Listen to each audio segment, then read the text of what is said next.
The next step is solving the yellow cross. After you have solved the first two layers,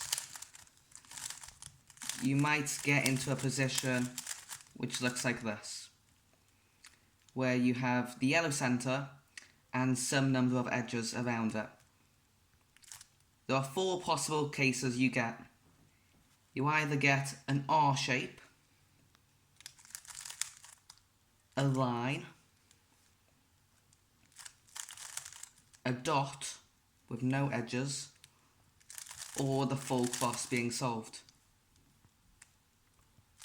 The hardest case is the dot, so I'll show that first.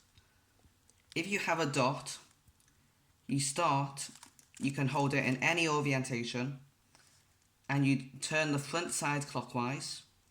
Then you do the 4 moves to solve the corner in here, which are these 4 moves, and then reverse the first F move.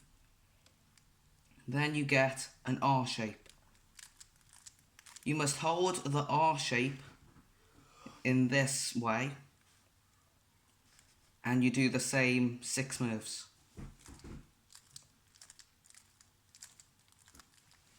Then you end up with a line. You hold the line horizontally, either this way or this way, and you do the same 6 moves.